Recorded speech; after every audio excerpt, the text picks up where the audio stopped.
Okay, I'll jump into it. My name is Nicole Swern, and welcome. You are at the second community meeting for 150 Queens Wharf Road. It's a Housing Now site, and we've had one previous community meeting. The purpose of tonight's meeting is to report on some of the changes to the proposal that have been made since the last community meeting. I'm going to quickly give the land acknowledgement, hand it over to Councillor Cressy to say hello and then walk you through the agenda for tonight. I am always honored to give the land acknowledgement, in this case on behalf of CreateTO and the City of Toronto. These lands at 50 Queens Wharf Road are part of Treaty 13 with the Mississaugas of the Credit. We also know that this is the traditional territory of the Mississaugas of the Credit, the Haudenosaunee, the Wendat, and Anishinaabe peoples, and Toronto is home to many diverse First Nations, Inuit, and Métis peoples. Giving this land acknowledgement is an important way for non-Indigenous Canadians and settler descendants to for their proper respect as allies and supporters of Indigenous peoples on Turtle Island. I'm not Indigenous. My mom is here from Germany. My dad's dad came from the Ukraine, and when we give this acknowledgement, it's not just a perfunctory thing. It's an important way to remind me and remind us all of the treaties that are still in place and the peoples that lived here long before us. And I encourage you, wherever you are, to learn more about those treaties, the lands you're in, and the Indigenous peoples that are an important part of these lands. So for tonight, it's really a briefing and an opportunity for you to ask questions regarding the updated development proposal for 150 Queens Wharf Road. As your facilitator, I'm not here to advocate for an outcome of the meeting tonight. We will be taking a lot of notes, and my colleague Matthew and I will be supporting the meeting in that way. And if you're running into any technical difficulties, we will try and help you. But before we introduce everybody else, I want to start with Councillor Cressy.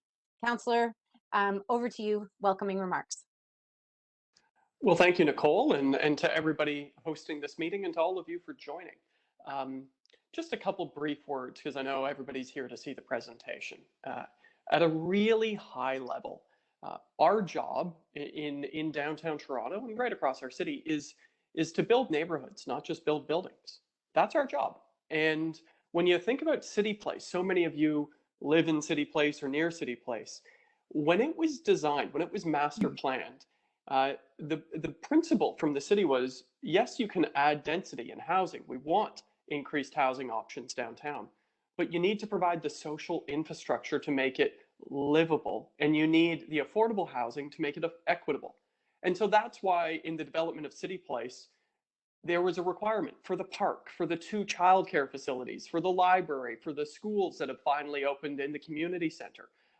That's what makes a neighborhood livable, all of that infrastructure. But a neighborhood is truly, in my mind, only livable if it's equitable and affordable for all. And that's something we need to continue to fight for. And so the site here tonight, many of you will have been at our last meeting. This is the last development site in City Place, and it's city-owned land. This is publicly owned land, and it's long been planned for affordable housing. And based on your feedback and based on so much work by so many, from CreateTO staff to city staff, to frankly and predominantly our community, there has been a real push to ensure that on this last site, we get as much affordable housing, deeply affordable housing as possible.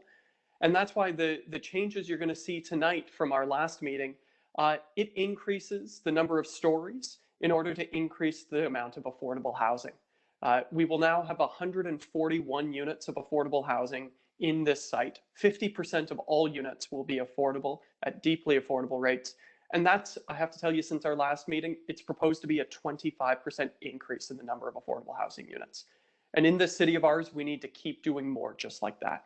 And I'll also tell you, you'll see in the proposal here to incorporate space as a potential early on facility for young kids, a form of childcare, to have that included in the building so that people, whether you're in a market rental unit under rent control or an affordable housing unit, there'll be a space for the kids too. And so, listen, we just have to continue working and scaling up this work in downtown around affordable housing in this site, the last site in City Place, I think it's a real testament to our community that so many of you demanded that we increase the amount of housing on site to do just that. And so I'm looking forward to the presentation and hearing your thoughts as well. So with that, Nicole, back to you, and thank you so much for hosting us. Great. Thanks a lot, Councillor. You participants would have seen that we're also recording the session. All of the Housing Now public meetings are recorded, and they're all posted on the Housing Now website at CreateTO. So you can access it after the meeting, take another look, share it with friends, and there's also an online feedback form for you to be able to share your thoughts. But without further ado, you're looking at 4 speakers. I've got, and I'll go in the order, maybe just wave, Annalee from the City of Toronto, Mladen from the City of Toronto, Tina from CreateTO, and Mark, who's a consultant to CreateTO and responsible for some of the architectural work. These are the folks that are going to be walking you through the briefing tonight, and we're going to hand it straight over to them. And when the presentation is complete, we will introduce you all to the screen. You will all control your own video, your own mics, and we will answer as many questions and get as many comments as we can.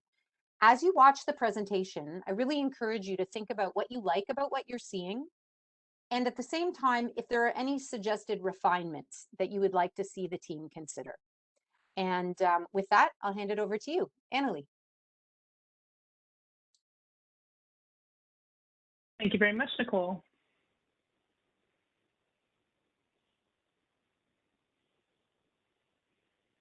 Great, so here we are with the presentation, and what we'll be talking about tonight is a reintroduction or refresher on what the Housing Now program is.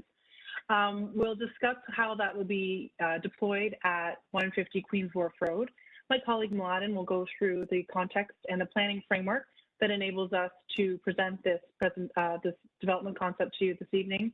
And Mark and Tina will go through the revised development proposal, which shows the change that Councillor Cressy spoke of at the beginning in his opening remarks. We'll then move to our next steps, what you can expect next in this process, and the discussion. So a little bit about Housing Now.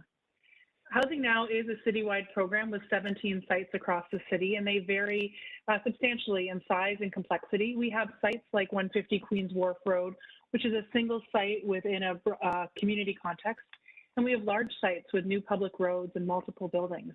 But throughout the city, the goal is the same, which is to use city-owned land to enhance and increase the provision of affordable housing across Toronto. This is an image from the city's Housing TO Action Plan, and what it does is it shows you all the different levels of affordability of housing across the city of Toronto, and it ranges on one end from the critical housing that is emergency shelters all the way to market home ownership. And the boxes that are highlighting the buildings that are shown in color here represent the types of affordability and tenures that are offered through the Housing Now program. So in this location, we'll be looking at providing new affordable rental housing and new market rental housing. It is where we have larger sites with more units to provide that we may bring in a mix of market home ownership. Who is Housing Now for? And Housing Now, as we look back and as we are still in the midst of the pandemic, we realize how critical the people who are serving Toronto and who work in Toronto are to keep us going through this critical period. And so we have members of different professions that are shown on the screen here: early childhood educators, frontline workers such as a licensed practical nurse, or people who have been deemed to be an essential trade such as a construction laborer, and a retired person, all of whom are facing severe challenges with respect to affordability due to the rising cost of rent in the city of Toronto. So based on average asking rents in the city of Toronto today, these people may have to spend between 37% and 83% of their income on housing in order to find a unit that meets their household needs. Housing Now is looking to provide a range of affordabilities that can improve that for people making incomes such as these. And Queens Wharf Road. So how is Housing Now going to be deployed in Queens Wharf Road? Well, first, a little bit about site history, and I know Councillor Cressy has spoken about this in the first meeting, But we at the city have been looking at this as a site for affordable housing since planning began at the railway lands back in the 1990s. So this block, known as Block 36 North, also 150 Queens Wharf Road, was earmarked for the provision of affordable housing. And in 2015, an RFP went out, a request for proposal for a partner to develop that affordable housing. It was awarded, but the project was canceled for various reasons.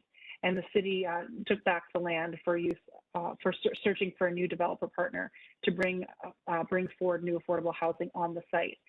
In 2019, the affordable housing program as Housing Now was launched, and this site was identified as a phase 2 site in 2020. So with that council approval for this site to be included in the Housing Now program, CreateTO and City Planning have been working together to come up with a development concept that could deliver on the objectives of the affordable housing program at Housing Now and bring you the concept that you'll be seeing today. There are targets related to Housing Now. At the site in particular, Councillor Cressy spoke about 50%, which is 100% the goal for this site to deliver that as much new affordable housing as possible. Council has directed a range between 33 and 50%, but we will be very focused on getting a developer partner who can provide that 50% affordable, and that is based on 282 total units. We're looking at compatibility. We at City Planning care deeply about the way the community functions and how the public realm works together with new buildings that are brought forward for approval. So design excellence and meeting the various urban design guidelines is a critical component of our analysis. Accessibility is important. We will be targeting 20% of units that are in the affordable housing range as being fully accessible and 15% in the market, which is above what the Ontario Building Code requires. More broadly, we're looking again, as I mentioned, at the public realm and how this building can contribute to the area, in particular, how it really is a gateway between some of the city streets and the public park at Lower Garrison Creek. We have worked very closely with our colleagues in the Children's Services section of the City of Toronto to identify how we can incorporate an early on center, which is a child care drop-in center for children and their caregivers.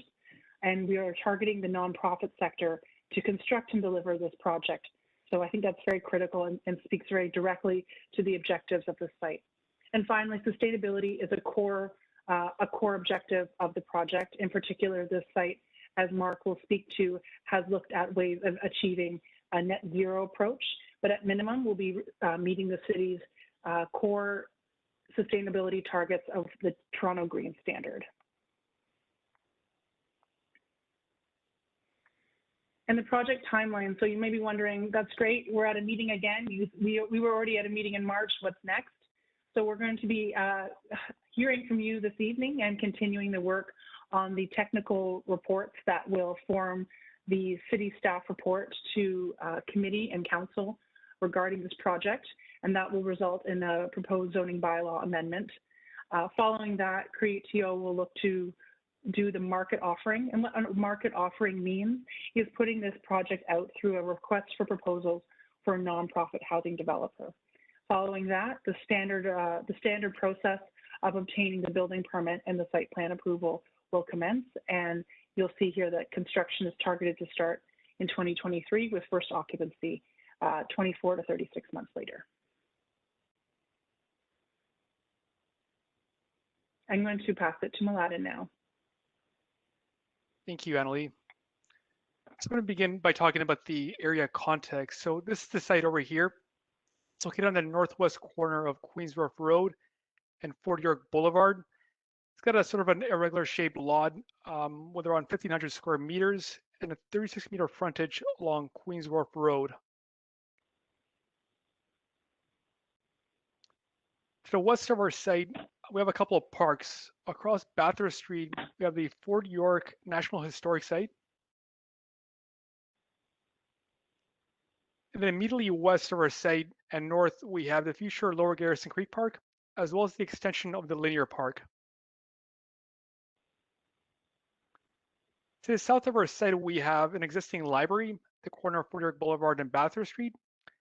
And then immediately to the south, we have a 30-story condo building, the Library District condos.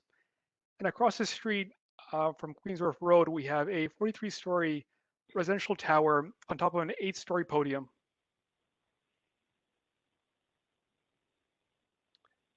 I'll just talk about the planning policies that apply to this site. In the urban structure map of the official plan, it tells us where to focus growth and intensification and which areas we should protect from growth. This lot is located in a downtown and central waterfront area of the urban structure map, which means that growth is expected. However, development in a downtown is not expected to be uniform. It's supposed to be contextual based on the site and the surrounding buildings.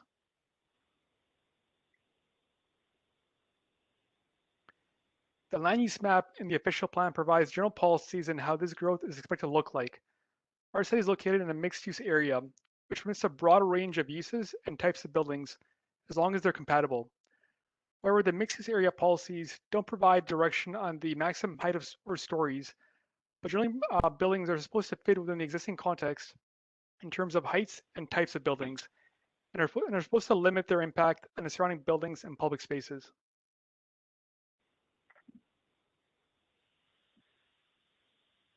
In addition to our official plan policies, we also have a couple of secondary plans that also apply to this site, one of them being the downtown plan. The downtown plan, our site is designated as a mixed-use areas 1. There are 4 different types of mixed-use area designations, and the mixed-use areas 1 designation permits the greatest variety in building types and density.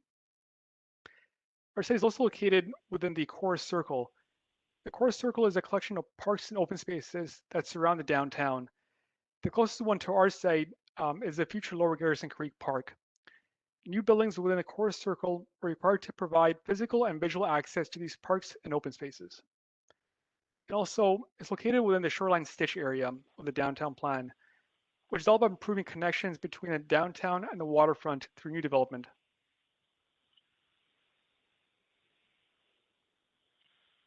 The other secondary plan that applies to the site is a Railway Lands West secondary plan.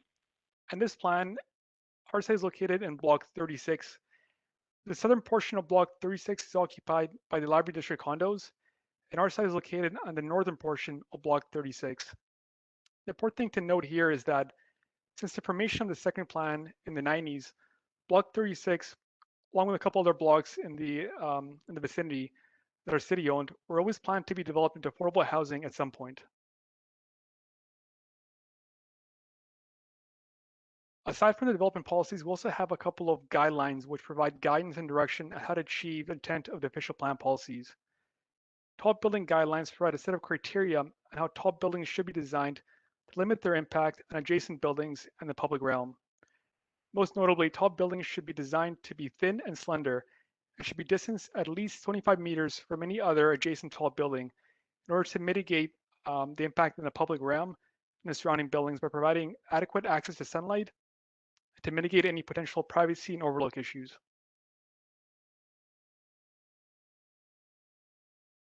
We also have the family-friendly design guidelines, which provide direction on how new buildings can better accommodate households with children.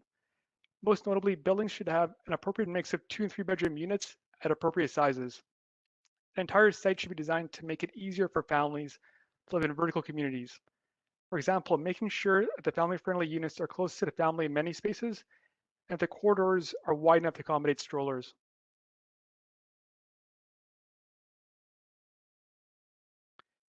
Here's just a flow chart for the application review process. Even before the first step, we actually had an initial concept presented to the community earlier this year in March. So we already received some feedback, and staff and CreateTO were able to review this feedback. This proposal before us today represents already revised version of the proposal that responds to some of the community feedback that we received. This revised proposal has been circulated to various city divisions and the other agencies for review and comment. We're also here to receive the community's comments on this latest revised proposal. After this meeting, CreateTO will have the opportunity to receive more comments after tonight's meeting and further revise the proposal before resubmitting to the city for further review. After the second review, we're planning on submitting a report to Planning and Growth Committee later this year with our final recommendations. The Planning and Growth Management Committee meeting is a statutory meeting, so anybody can sign up and speak at the meeting if they so wish to. So I mentioned that we already had a kickoff consultation meeting earlier this year in March. And here's some of the comments that we received at the meeting and since then. Just to summarize, there's been a lot of support for affordable housing on the site and for the Housing Now initiative overall, but there are also some concerns with the impact on the neighborhood, specifically regarding the parking and servicing. There's also support for the inclusion of the city's community benefits framework and the development of the site. There's also an interest in seeing balconies included as part of the proposal. There's also an interest in the status and the connections to the surrounding parks.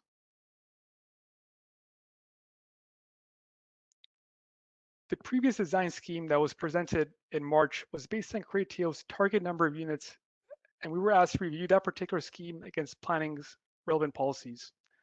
Since then, based on various inputs, we reviewed opportunities to add additional affordable rental units, also meeting the relevant planning policies. The updated scheme proposes 4 additional stories, for a total of 29 stories, which provides the opportunity to add additional units in the building, but also able to meet our planning policies because the shadowing impacts in adjacent parks are still acceptable. The proposed height is in line with the rest of the building's heights in City Place. We're still able to meet the tall building guideline standards, specifically regarding a 25-meter separation distance from the building to the south. And just finally, this is just a note on what informs the city's decision-making process on any given application. There are many things that we consider prior to making our final recommendation. We look at the planning policy framework for the site. We do a technical review by city staff on the site. We look at past decisions and council directions. We also consider community feedback and comments. Community consultation is one component in our decision-making process, but it's obviously a very important component. It's the reason why we're here tonight. And I'll pass it on to Tina now.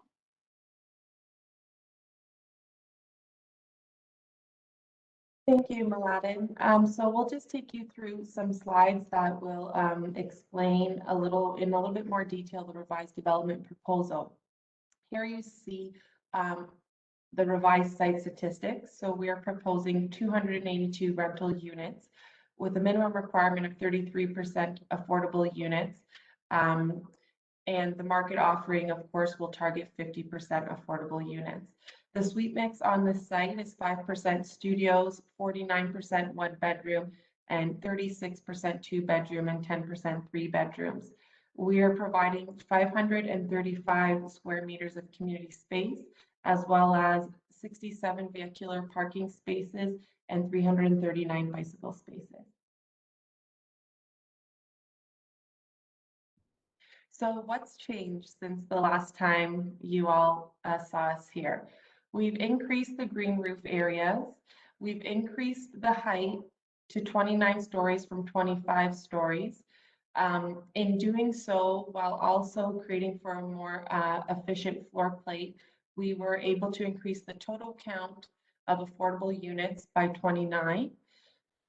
We have also scaled back the podium on the west and north side. There's minor setback changes to the west and north and east sides. We've increased the space at the ground floor, as well as the tower footprint increasing slightly as well. And we're also projecting balconies to be permitted on the west and east facades above the 8th floor. And finally, we have glazed screens added around the rooftop amenity areas.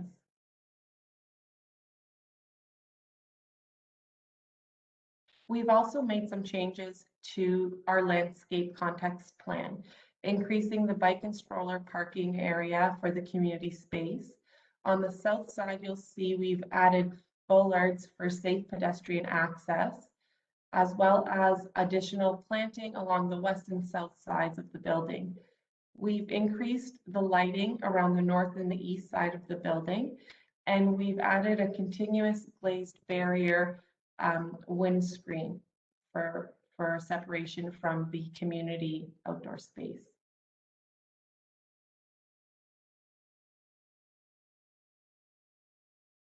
At our first meeting, we heard the support for community benefits framework. And so we wanted to just take a minute to walk everybody through a few points on that topic. Council provided direction for Housing Now projects to include the city's community benefits framework. The community benefits framework includes requirements for local and social hiring and apprenticeship programs during construction and development of this site. And we want to be clear in that the market offering for this project will include these requirements, and we are committed to bringing on board a development partner who is able to fulfill those requirements.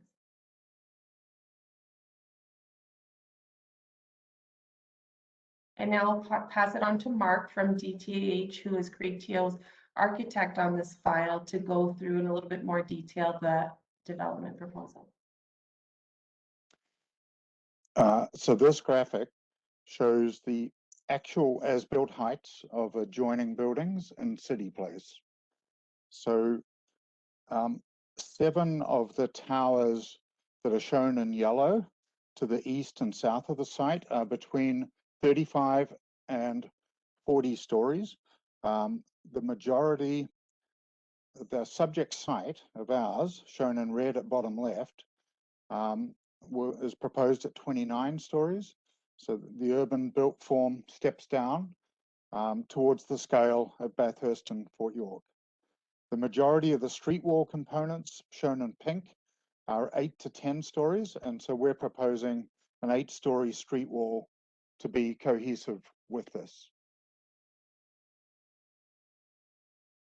An important part of the vision for the whole block is the future Lower Garrison Creek Park. The design concept here brings back the presence of Lower Garrison Creek with a sloped promontory landform, recalling the former shoreline of Lake Iroquois. Our site is shown in the red outline here, and you can see that there's going to be a high degree of pedestrian connectivity proposed throughout the block, as shown by the orange dash lines.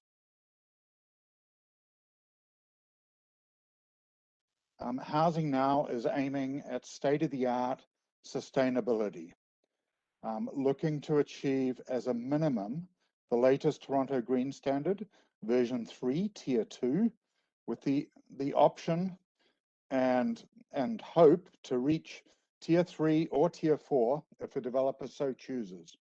So for the built form, this means simple massing with minimum plan articulation, a high performance building envelope, smaller windows than what you see typically on a lot of the towers around Toronto, with high performance thermal glazing, and the full gamut of current industry energy efficiency and conservation measures.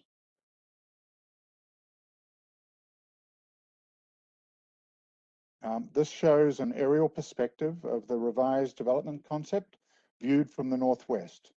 So the massing is proposed as a hybrid combination of tower and podium. So the tower component, shown in blue, will extend down to grade on the west and north park facades in a simple, bold architectural gesture. The high ground floor is shown in orange, set inboard of this. And there'll be a podium street wall shown in the mauve color of 8 stories proposed along Queens Wharf Road and wrapping around the south side.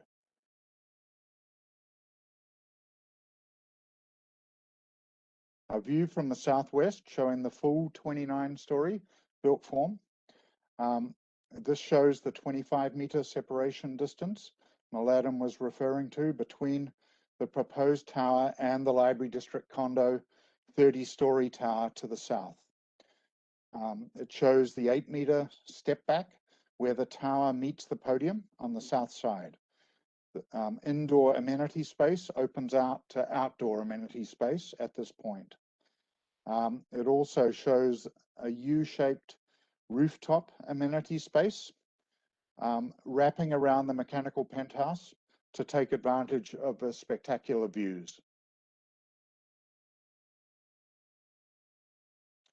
And now we move down to the pedestrian perspective, starting with Queens Wharf Road, looking west. We have the to 10-story street wall of block 32 to the left. You can see that the new building will be prominent from this viewpoint. The linear park access to Lower Garrison Creek Park is to the right of the building, with Bathurst Bridge beyond. Looking south on Queens Wharf Road, you can see the 8-story podium street wall in mauve aligns well with the block 32 street wall to the left. And the setbacks to the proposed building from Queens Wharf Road are about 9 meters, and they align closely with the Library District condo beyond.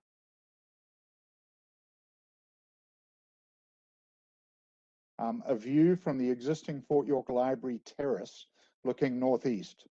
So it shows the 6-meter high ground floor that lifts the tower podium component massing up from the park.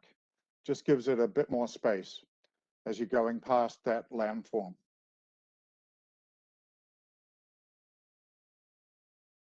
A view from Bathurst Bridge looking east. So the new tower will be the last in the series of towers stepping along the south side of the rail corridor. So it's simply and strongly will ground itself in the new public park as a new landmark building.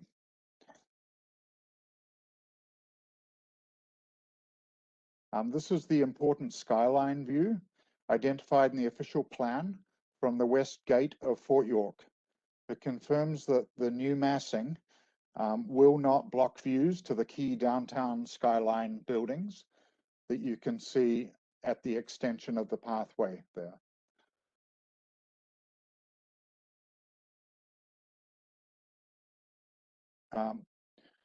This is the west-east cross-section through the site looking north.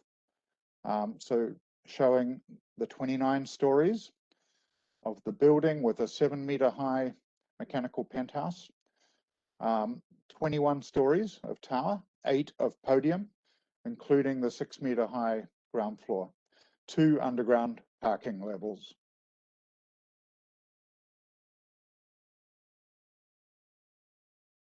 North-south section looking east towards downtown shows the required minimum 30-meter setback from the rail corridor required by Metrolinx. Shows also the 25-meter clear distance between the new tower and the Library District condo on the right. And there will be the 2-meter high glazed barriers around the rooftop amenity spaces at the 8th floor and at the rooftop.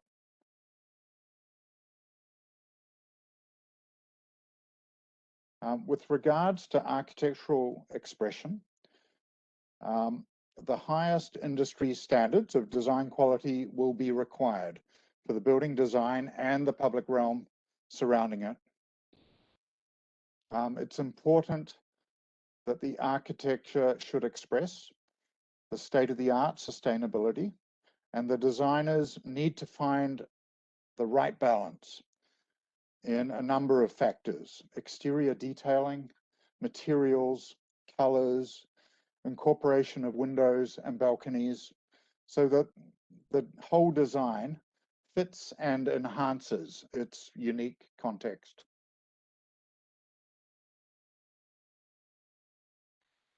Two conceptual renderings here showing the vision within the public realm. The top one shows a view at the south end of the building, looking west. Bench seating and planting along the Queens Wharf entry facade. A pedestrian muse type of treatment along the south service facade. Linear planting adjoining the existing parking ramp on the left. And on the bottom, a view at the north of the building looking through to Bathurst Bridge. One of the entry pathways to the new park is right here. It's framed by mounded planting and quite densely planted trees. And the ground floor outdoor community space wraps around here. It'll be framed by a continuous glazed screen.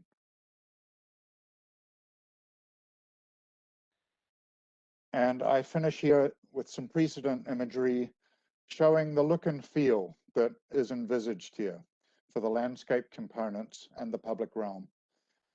Seating with durable wood components to sit on, perforated screens with patterns behind the linear planting, simple modern pedestrian scale lighting, concrete unit pavers with an attractive pattern, community space incorporating a sense of color and fun, and low maintenance native plantings with a nice mix of seasonal color.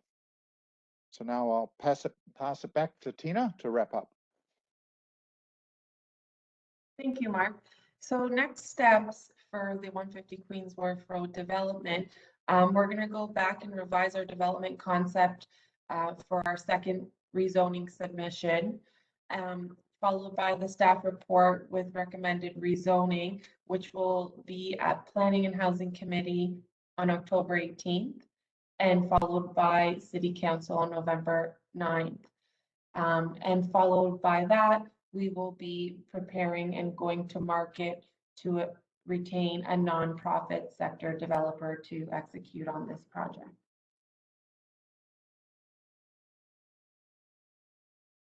Just here, we could want to let everybody know that you could sign up for updates by completing the post-meeting form. You can also do this online at www.createto.ca/housing-now. And finally, you can email Mladen. His details are there for some more information as well.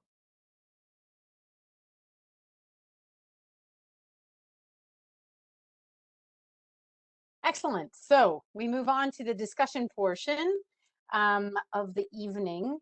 And as we sort of flagged before we went into the presentation, we're really interested in what you like about the revised development concept, if anything. Do you have any suggested refinements that you would like the team to consider, CreateTO and city planning? And do you have any other comments? I always say if those questions don't work for you, don't worry about it. Give us whatever feedback you're interested in. And of course, they're here to answer your questions as well. If you're on the phone, and I think we have 5 users on the phone, we have about 58 people in the meeting. If you're on the phone, you can hit *3 to put your hand up.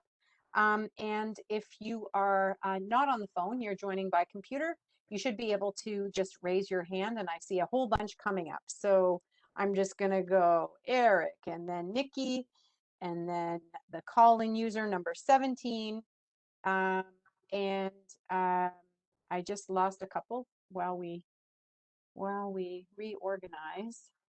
Matthew, I'm in the control position now. You will be in just 1 sec. Okay, good. I'll just keep track of how many people have their hands up here. Hi, sorry, assume that's me. I'm Eric, and I think this is a really great proposal. I'm glad to see that you've increased the height limit on the building. I think I sort of have 2 questions that are related to this. One of which is, it seems like in context with a lot of the other buildings in the neighborhood, this is still a shorter proposal. And I'm wondering why something even more ambitious was not proposed, given that the context of the neighborhood, has a lot of stories that are actually over 30 buildings, and that could actually create even more affordable housing. And then my other question is to Councillor Joe Cressy, if he is still on, and that is, do you see density bonuses as a thoughtful way for the city to pursue the further addition of affordable housing and housing units in other developments across the city? And if so, what do you think the city's plan should be to do so? Okay, so first off, why not more ambitious, and then to the councillor? Tina, Okay. Annalie, Mladen? Well, part about the railway lines. Sorry, go ahead, Annalie. No, Mladen, take it. Part about the railway lines secondary plan was to have buildings in city place taper down as they get closer to Bathurst on the railway lines. The intent is to sort of limit the shadowing impact on the railway lines, which will one day be a park, not the whole thing, at least part of it. So that was sort of the intent of having the building slightly lower than the adjacent buildings. but still slightly in line with the current context. We also know that there are real issues related to the practicalities of a nonprofit housing developer operating a site as potentially as large as this. So this is a really good threshold, 282 units, when you consider the costs and the vacancy loss and the various other considerations that a nonprofit housing provider may have to deal with when you have a building that exceeds a certain number of units. So what we've been able to do here is really push the limit with respect to the planning framework and achieve a viable option for a nonprofit to operate and be successful in operating in the long term. Okay, great. Thanks, Annalee and Laden. Councillor. Well, and briefly, first of all, thanks for the question. The question is really representative of so much of what we've heard during this process with 150 Queens Wharf. Whereas, as opposed to some of the discourses you sometimes hear is, why can't the building be smaller? In fact, what we're seeing in our community is, why can't the building be taller? Because we desperately need affordable housing. And I'm so proud of our community for that discourse. Two things. First of all, this is publicly owned, city-owned land. And when public and city-owned land is involved, we should do everything we can to get as much affordable housing out of it as possible. And if that means increasing the height, well, then that's what we should do. But on publicly owned land, we shouldn't shortchange our affordable housing. In fact, we should drive for more. And on the broader question, which was, is this a model for private developments? We heard the term density bonuses. Listen, here's what I would prefer, quite frankly, is really bold and robust inclusionary zoning practices, which means that in every single private development, a percentage of affordable units will be required and mandated. So that's how you mandate equity development, not for going above and beyond what is good planning, but for requiring it within good planning. And so that's how I would like to approach the private development side. And on city land like this, let's go and do everything we can possible to increase affordable. Nicole, back to you. Thanks, Councillor. I've got in the queue Nikki, and then I'm going to go to call-in user number 17, and then Rahim, and then Sean. So Nikki, do you want to unmute yourself and go ahead? Yeah, great. Thank you. Can you hear me okay? Yeah, no problem. Okay, excellent. At the last community meeting, I noticed that it was brought up several times around the traffic on Queens Wharf, and particularly the parking and the illegal parking on the west side of Queens Wharf. I'm just wondering if any traffic studies were done between the March meeting and now. I live in the neighborhood, and driving on the road is often barely a one-lane road, although it's a two-lane road. So just a bit concerned with 282 more units going in with only 67 parking spots when there's already not enough space for the cars that are currently in the neighborhood. So yeah, just curious if a traffic study's been done since then. I assume somebody's come out to look at the road. Laden, over to you. Yes, they did submit a traffic impact study as well as a parking and loading study. It's currently being reviewed by the city. They're still reviewing the traffic movements and along Queens Wharf, and as well as the parking impacts of the proposal. But based on preliminary review, they did advocate for more visitor parking in the building to take away from the visitor street parking impact along the streets. That has been taken into account by CreateTO in their latest submission. And just based on their very preliminary review, they do see a trend in less demand for parking spaces in newer buildings. So they are relatively comfortable with the proposed parking amount in the building, but it's still being reviewed. Okay, yeah, I mean, if you'd like photos submitted, we could definitely do that. There's lots along the road, and there's constantly people parked on both sides. I don't know if Councillor Cressy, if you've had any complaints about the parking, but it never seems to be, nothing ever seems to be done about it. So I'm concerned that with another building going in, it's only going to get worse, and nobody will ever be able to get through on the street. Well, and it's Joe here, and thank you for the comment. Let me just put the question of traffic and parking in a bit of context for our downtown communities. I live downtown. In downtown Toronto, 41% of residents walk or cycle to work, 34% take public transit, and currently only a quarter, 25% of downtown residents drive to work. And in fact, that number has been going down every year for about 10 years and is continuing to.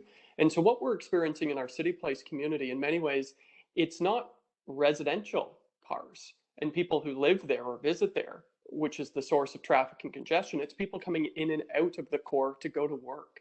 And so our analysis and what the studies show is building more developments downtown is not contributing to increased traffic. Rather, it's people commuting in and out of the core, which is why building public transit and the King Street pilot and all those initiatives, getting people in and out of the core, out of cars, is how ultimately we make our roads safer and less congested for those of us who live in the core. So that's been our analysis and the studies that we've gone into this.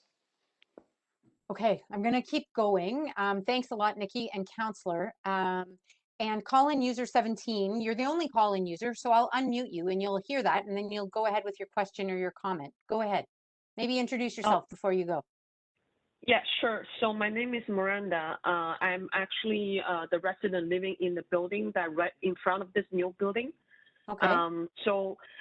First of all, I want to echo Nikki's point, and I strongly think that there will be a parking issue with this new building coming in. I love the data that Joe has been given for his comment, but I think that there has to be more on-site investigation that we are having very severe parking problem. Every time we come out of the garage, there's a full cars on both sides of the street, and it's really to me, I think it's an issue that you guys would need to think about. The other thing, the second point I'm just also worried about is, if I'm not mistaken, there's another building beside our building that is also a housing building, if I'm not mistaken. Can someone correct me for that? We've heard that from yes, but it's a different kind of housing and affordable housing. Do you want to go ahead with your question, and then we'll just get somebody from the team to respond? Yeah. So I don't know what's but we have seen very more police coming over to our area around that housing building. So especially during pandemic. To be very honest, for me, my experience is I don't feel safe to go out in my area, late in the night, like by myself, or walk my dog. So, and there's always, like most of the time you can see people are yelling like around that housing building. So that's why we see a lot of police that circling around during the night. So now they're going to be putting another housing building behind our building. So we are, like my building is going to be surrounded by two, one to the left, to the right or to the left, and one is behind. So like, I'm really worried about the potential safety problem going to be introduced to our building. And like, I think we are a commercial building. We're surrounded by two, and the other one, the existing is actually really large. So there's many people living in that and building, and I'm not even kidding. Every day we see people like, walking like a street person that like in that area. So Miranda, like, I think I get you. I think I get you. And the counselor addressed this at the first meeting a little bit. So maybe counselor, I'll get Annalie to speak to parking first, and ask you to speak to the different types of housing provided, and any of the stats I know you referenced last time on the connection between different housing types and safety. But Annalie, parking. So notwithstanding that the counselor just said it's actually largely an influx from people working in the downtown, there's still a concern about these parking issues. Are there other strategies that the city can use, or how do you think about managing that extra traffic? Yeah, and I think, Mladen did speak to it, but just to reiterate the point, one thing that we did take away from the previous community meeting is that it's people coming to the area and parking that are causing some congestion on the street. So what we did is we increased the percentage of the parking stalls in the building that will be allocated to visitor use. So that means, if your aunt is coming to visit and you're both fully vaccinated, she may be able to find a spot very simply in the base of your building if you live at 150 Queens Wharf Road, rather than circling around. Now, hopefully she's coming by transit, but we have increased the number of visitor stalls that can be allocated for people who are coming to visit the building. The second thing is enforcement. And I think, you know, this is an issue we've heard around a lot of housing now projects. People are worried about a change to use, increasing congestion or illegal parking, and enforcement is key. And that's something that we can take away when this building comes online, and make sure that the operator is aware of it, and that Toronto Police Parking Services are also aware of it. Okay, thanks a lot. Councillor, on the, what kind of affordable housing do you have, and is there a connection between that housing and safety?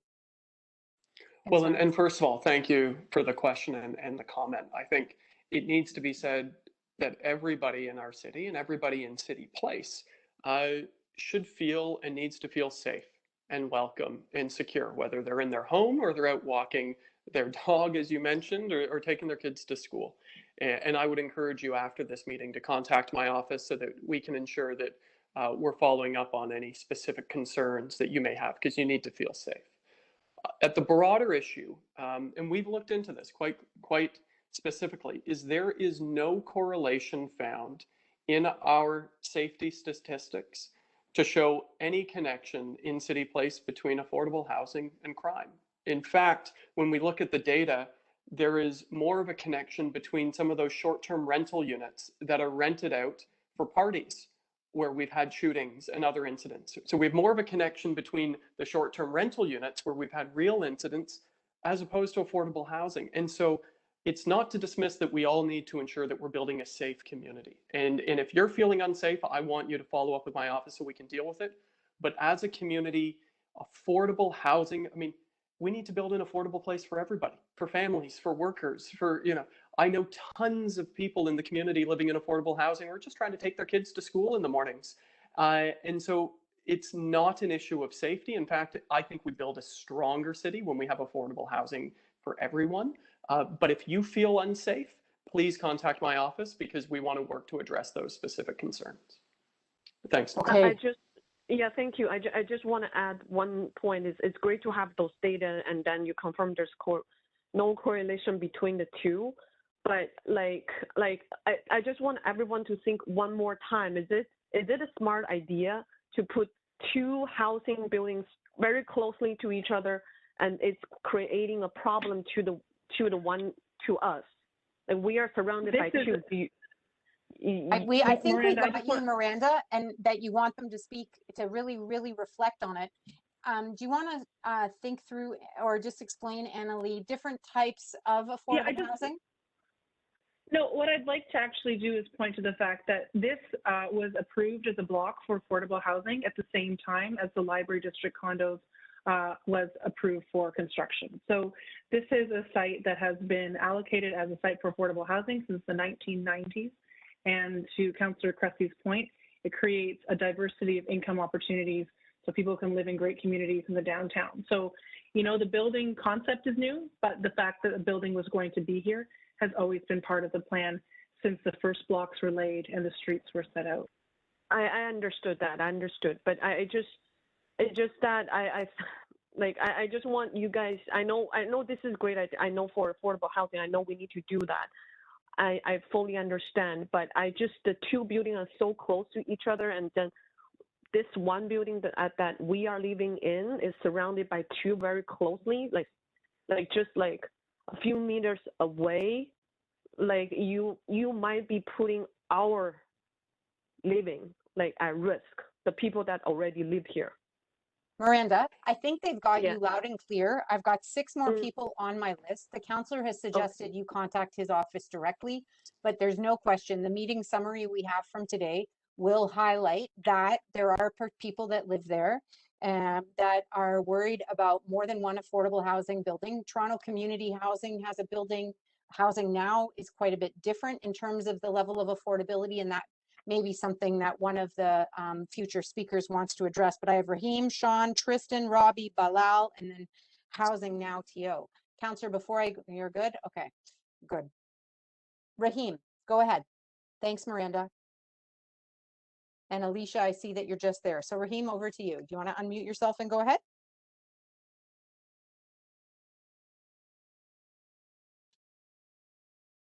Okay, maybe we'll go on to Sean. Thanks for your patience. Do you want to go ahead? I'll come back to Raheem if I see Raheem back on. Okay, let's keep going. Tristan. Thank you.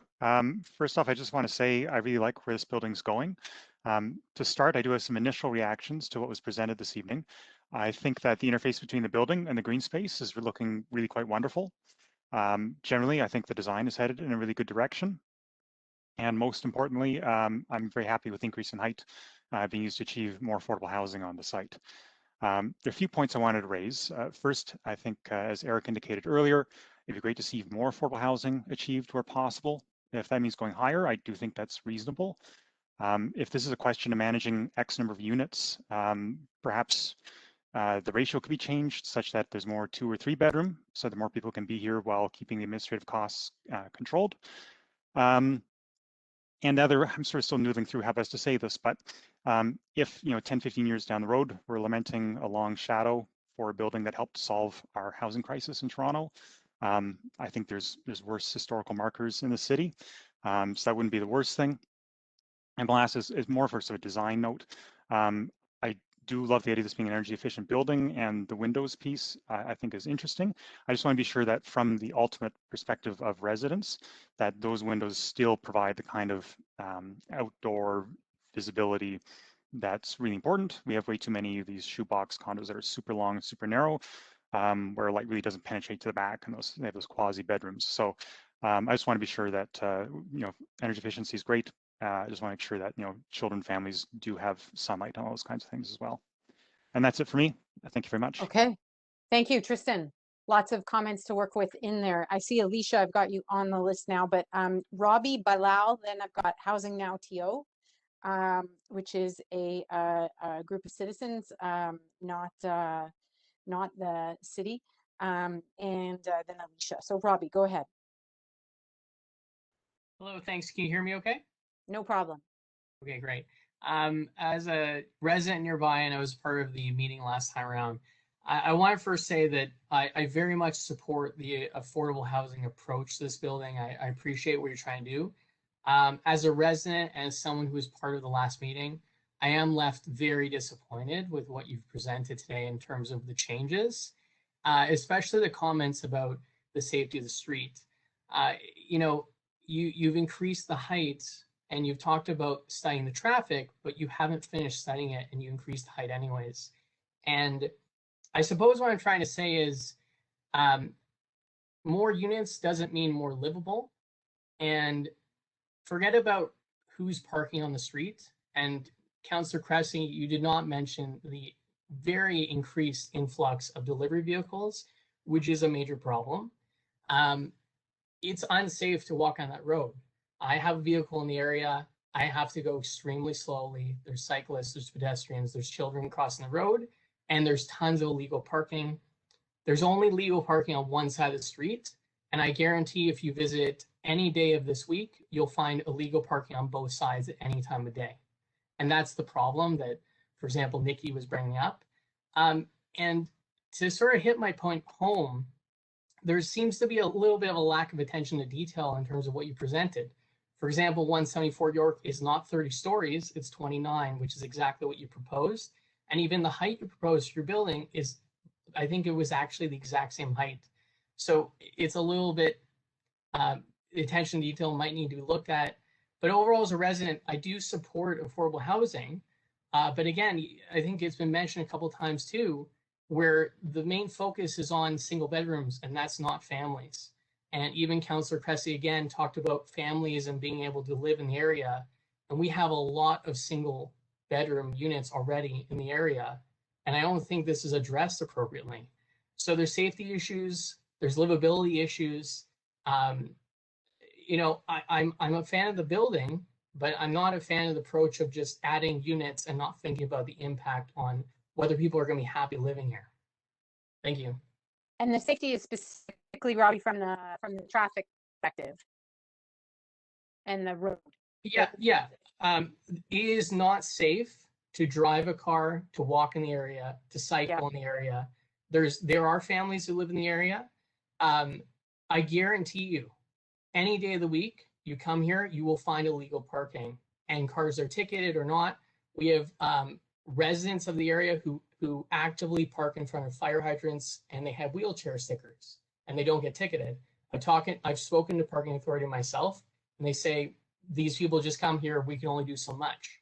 And the street is very dangerous, especially around the curb at the back end, the north end. So Okay. I think these things really need to be considered, and the traffic study should be completed before you commit to an increased amount of residents. Okay, so I don't know if Annalee, Janu, or Mladen speak to or force. You've heard already they were talking about increasing enforcement and straight to enforcement anyway. From a staff perspective, I speak to that enforcement, the work I do with the enforcement, and then there's the question about livability and family size units. Annalee, you want to start us off, and Mladen, you guys take it away. There's also a question about family size units and delivery vehicles. Yeah. So I can speak to the family size units, and then Mladen can talk to the delivery vehicles. So, so Robbie, we are actually exceeding the requirements here on the site for units that are 2 and 3 bedrooms. It's right now at 46% of the building. You know, we are huge advocates for family-friendly buildings in tall buildings. The Growing Up Urban Design Guidelines are all about considering tall buildings as vertical communities because often they have as many residents as a Toronto neighborhood. So those are some of the elements that they're design elements at the building scale and within units that are considered in order to make them livable. We also know, though, to make a building functional and ability to operate, we need to have a full range of units in terms of making sure that there's enough rents generated to make the project work. So there's a balance to be struck, and we have exceeded what the planning framework requires for 2 and 3 bedroom units at this location. And we're happy about that, and we will continue to make sure that those units are located in the parts of the building that Mladen indicated, right next to the amenity, closer to the ground floor, etc. So I'll pass it to Mladen on the delivery and loading.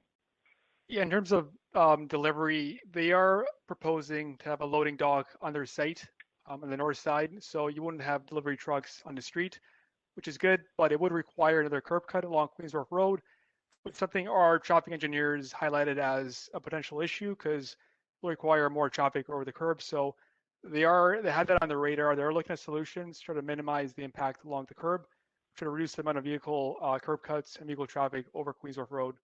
So there's no solution yet, but it is on their radar. Okay, thanks to both. I'm going to Sean. I'm going to try unmuting you. I had skipped you in the queue before, but let me unmute you and maybe. Oh, yes. Thank you, Nicole. I'd actually like to just cede my time to Housing Now TO, which is a great organization I support. So please continue on. Okay, they're coming in a couple of, so I've got Val and then TO. Thank you. Hope I'm saying that properly-ish. Yes, you're close. It's Bilal, but I don't mind too much. Bilal. Right. Hi. Yeah, thank you for the opportunity to comment on this. So I will echo a lot of the points that were made earlier by Eric and others. That like this is great to see. It is a really great way to use city-owned land for affordable housing in a place that is that has quite a lot of infrastructure to support it, such as an elementary school going up, new parkland, upcoming parkland when that Moshe Safdie development proposal over the rail deck corridor happens, or rail deck park, whichever one I guess happens, the 504 King streetcar nearby. And let's recognize that this is a downtown development.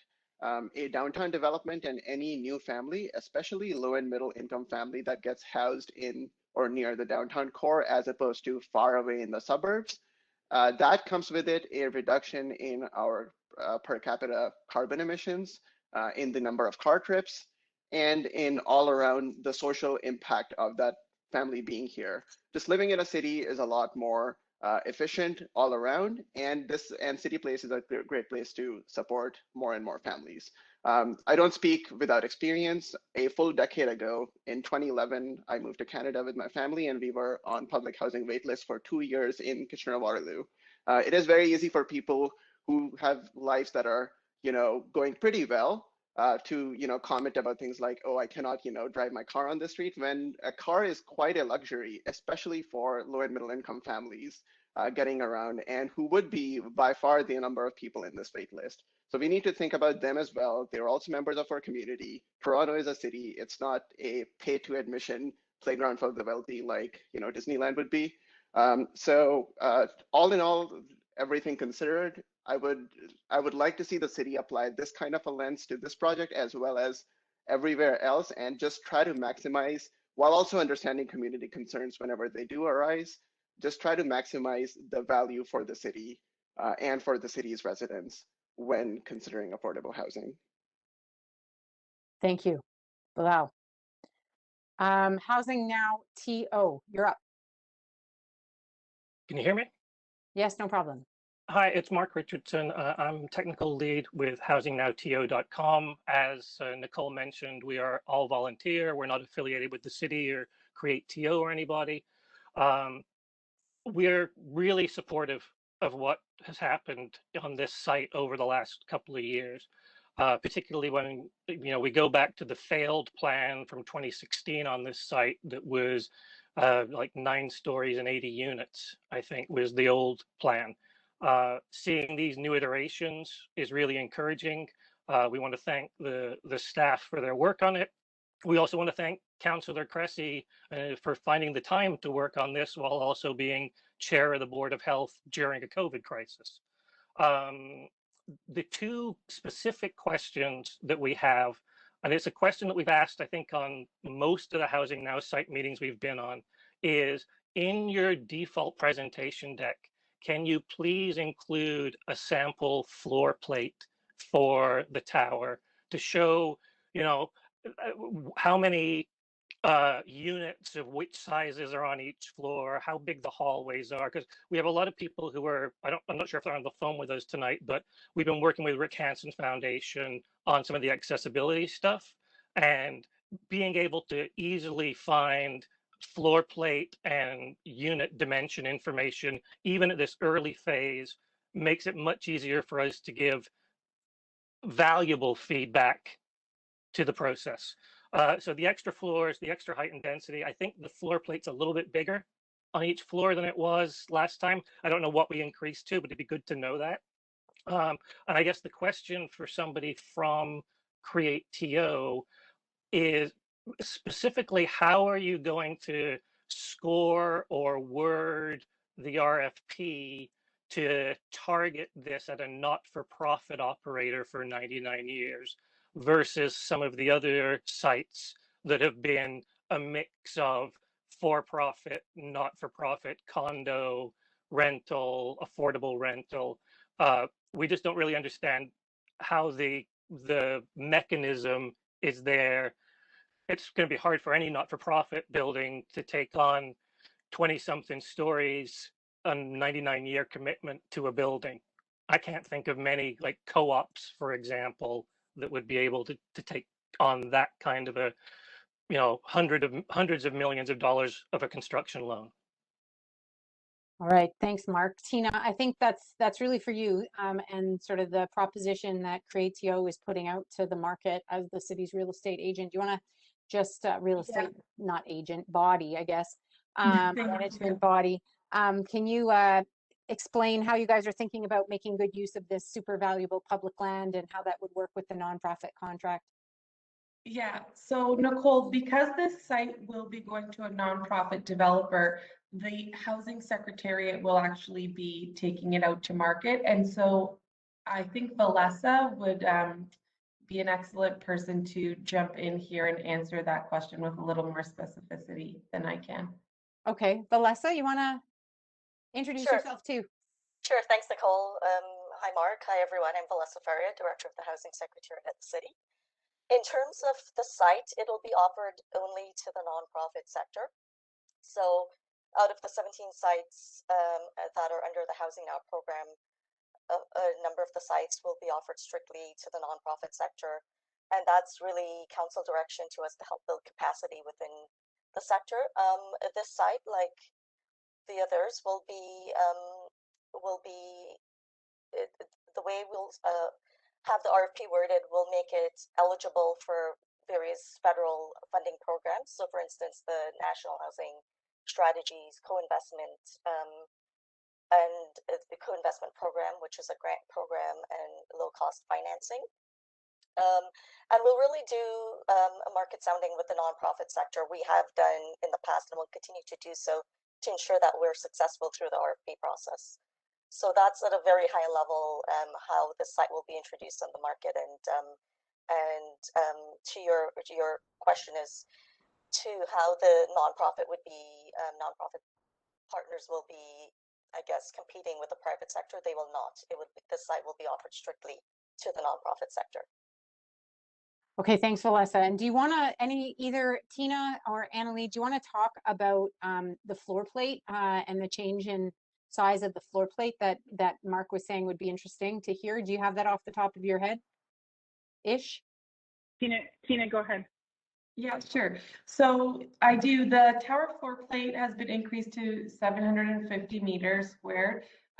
We were able to decrease the setbacks on the north and west side to achieve this and really create for a more efficient tower floor plate. The efficiency of this building is extremely high, and the efficiency was really what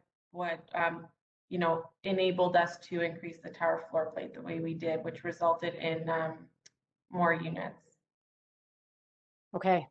Thank you all. Alicia, you're up. Oh, sorry. Go ahead, Annalie. No, I just think that it was, Tina, can you just share with the people gathered here what the original floor plate size was? And we've now gone up to just at 750, which is the city's tall building guideline requirement. The original tower floor plate was, I believe, 649. Mark's nodding. So it's gone up. 647. Yeah. Oh, sorry, 647. Okay. And just to answer the other question that was posed, there's typically between 9 and 12 units on each floor, range of sizes. Okay.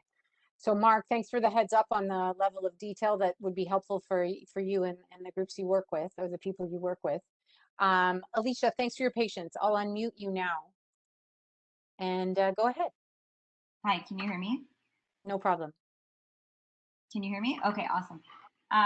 Just wanted to say this is a great project. Really excited to see the use of city-owned land for affordable housing. The extra density is also really great to see.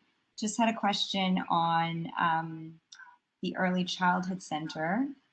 Is there flexibility for the successful nonprofit to operate the daycare? How does the early on work? What are the requirements?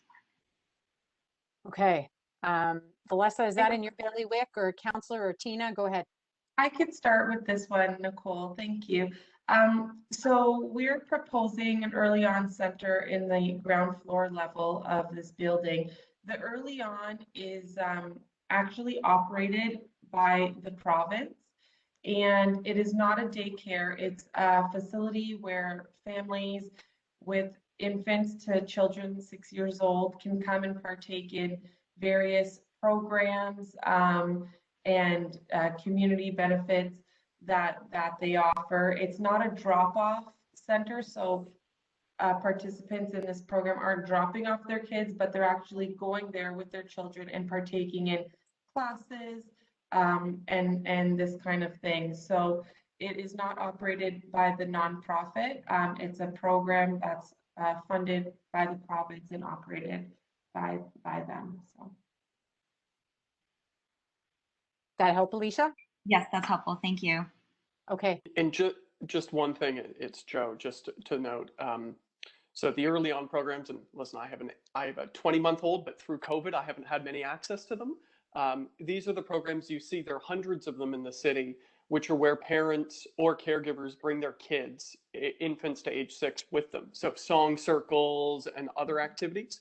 If we had larger space, we'd be able to operate a nonprofit childcare, but the space constraints make a childcare center, a formal childcare like we have at the Canoe Landing Community Center or down the street, on Bathurst.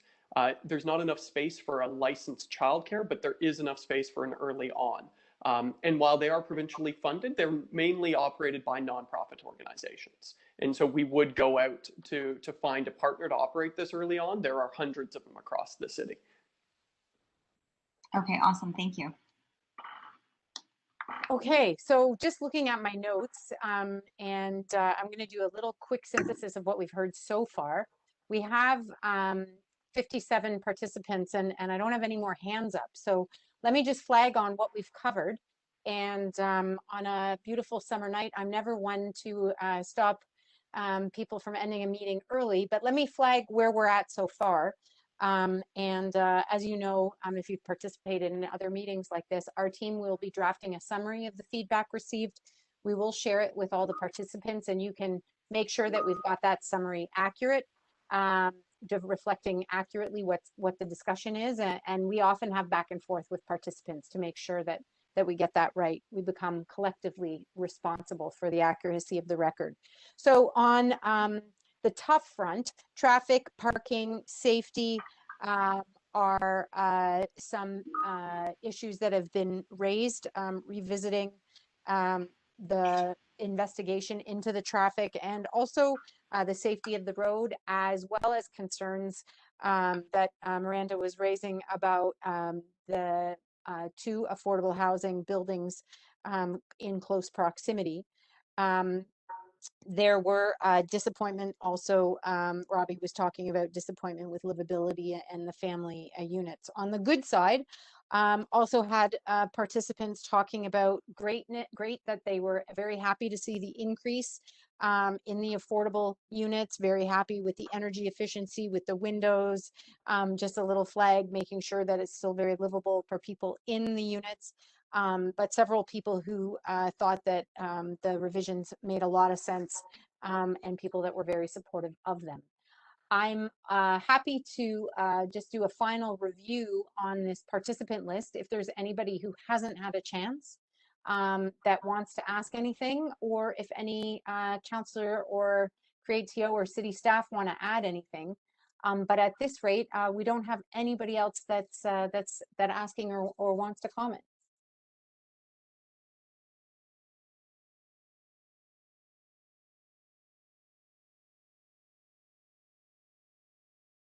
We're happy to have 1 or 2 people stick around for an extra 15 or 20 minutes on the off chance that somebody gets here late. But my suggestion, unless anybody wants to unmute themselves or jump in, that we've covered the material. Yeah.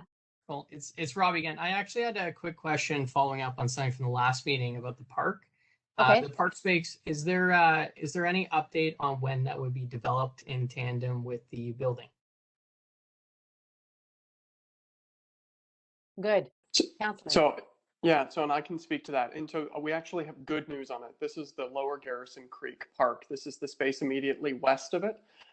And so at the time of our last meeting, at that point, Metrolinx had informed us that it was their intent to use that space to help with their staging as part of electrification of the rail corridor. Since March, they have now informed us that that is no longer the case, which means we're going to be able to build the park. The design is already finalized. Oh, I see Andrea from PFNR here. So I might have just stolen your thunder with some of the good news. Andrea, do you want to fill in the final details? But the good news is it's funded, it's coming, and Andrea here from Parks, Forestry, and Rec can fill in the specifics. I can. I have a little bit more specificity than Joe does. So we do have to do a bit of work now that Metrolinx is exiting early, but we're expecting to tender in early 2022, and we're hoping to have it completed in 2024. So it would be most likely before this building is occupied. So great news on that front. Okay, nice. And I have another call-in user here, 21. I'm just going to unmute you and then go ahead. There you go.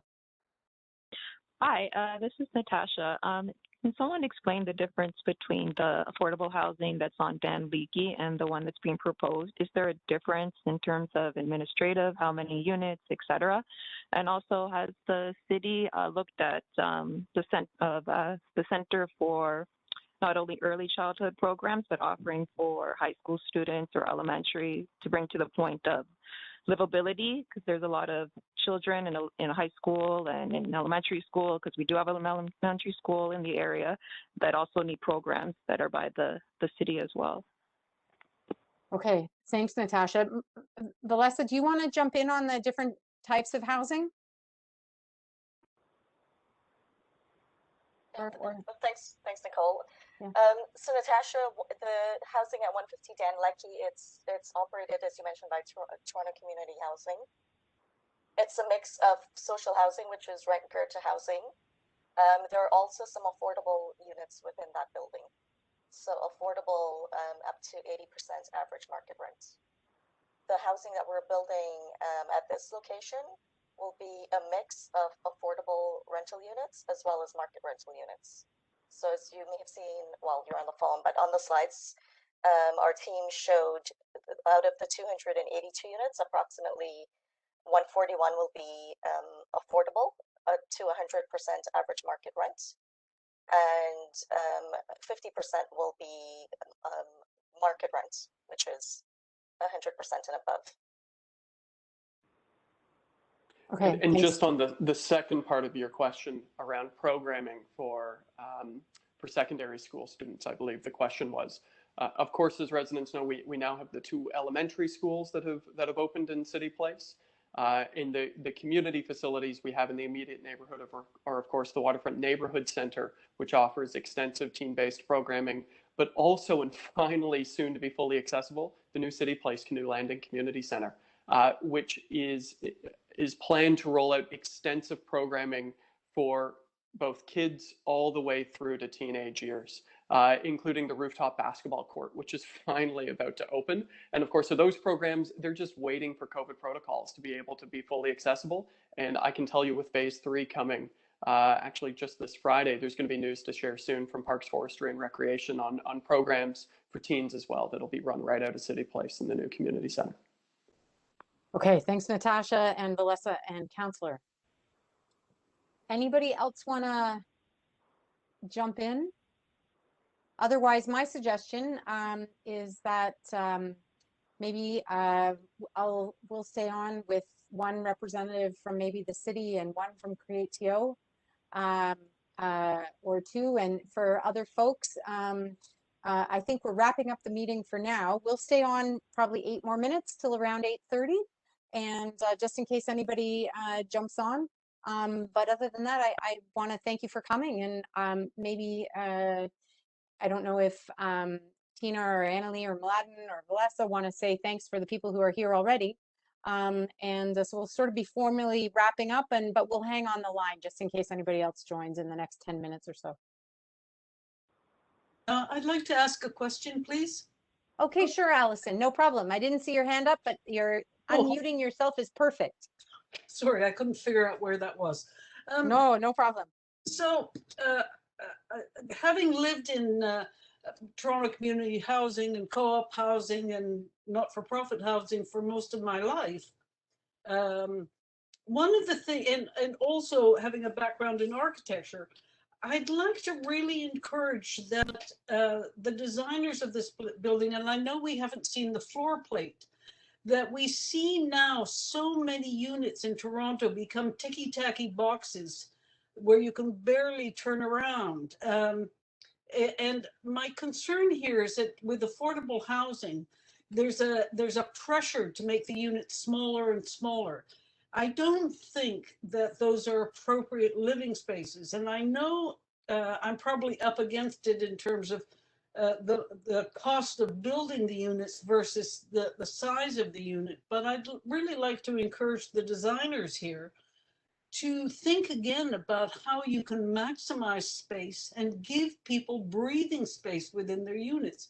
Increasingly in Toronto, we're faced with this kind of compression, this lack of, these rectangles where you have bedrooms that don't even have a window and they have sort of pseudo doors on them.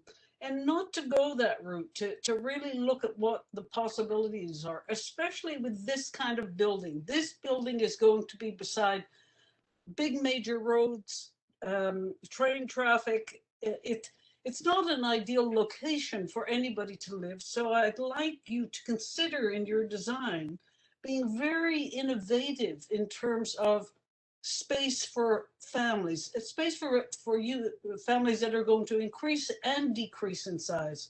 And finally, I'd like to say I'm really glad that you have both market rent and affordable rents in the same building. I think that's a good way to do it, so that you can't really tell who's who, but that you have all the same amenities in the building for everybody. That's it for me. Thanks, Allison. I don't know if Mark or Tina just give some insight into how you think about how to use space and how you receive this suggestion, very persuasive argument to bring as much sort of creativity to how you think about the layout and the size of the units. How do you guys think about that, and how does that get reflected in what you have so far? Well, I would just echo absolutely. No one wants to live in a shoebox, and that's what many of the bachelor units in Toronto have become.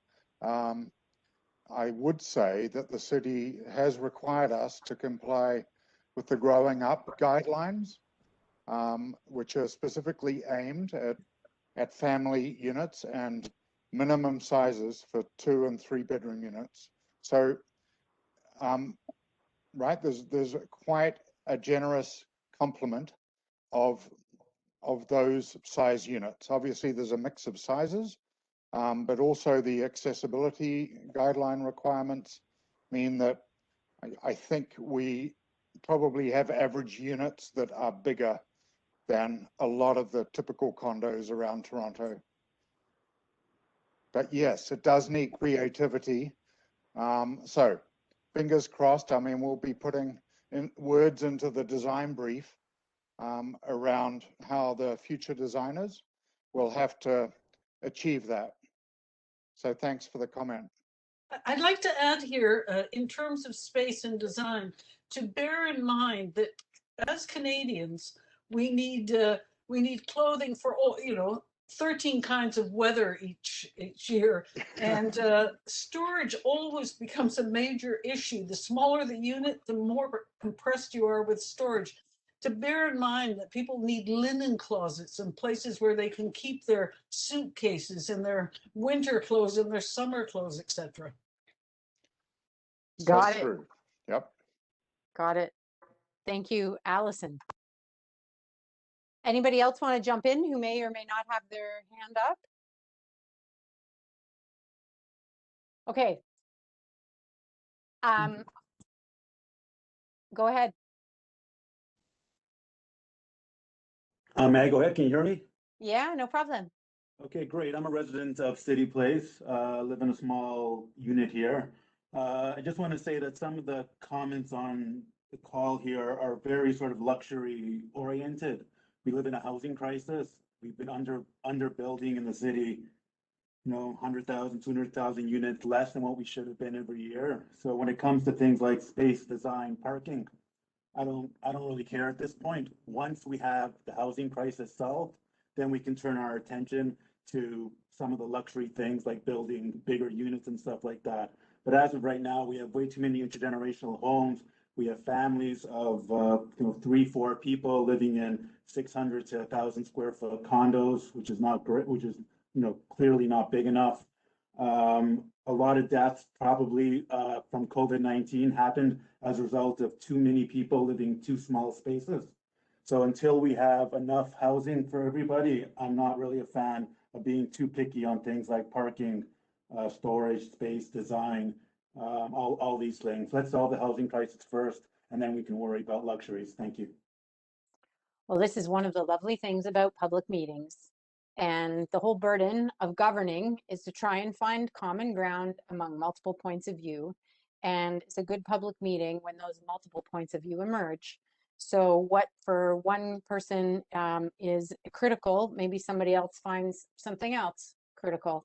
And that's what we try and do in Toronto through these public engagement processes, is try and make sure that we give space for a range of different opinions to emerge. And your city staff and your elected officials work very hard to try and find that common ground. So thank you very much for the range and the points of view. And Annalie or Tina, do you want to say any closing remarks? And then we'll let some of these people, well, everybody is welcome to sign off, and you're also welcome to stay. We'll stay on for about 10 more minutes till about 8:40, unless the discussion continues, in which case we'll stick around.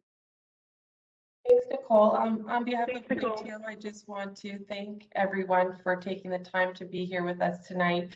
We really look forward to continuing to move this development proposal forward while incorporating everything we heard this evening and from the first public meeting, with the objective of reaching all of the requirements of the Housing Now program and providing a wonderful addition to the City Place community. Thank you. Great. Okay, so we'll hang out. If you want to ask anything else, stick around. Otherwise, we're done a little ahead of schedule, and that's perfect. But we'll stick around for the next 10 minutes or so, just in case. But everybody else, welcome to, thank you very much for joining, and welcome to sign off.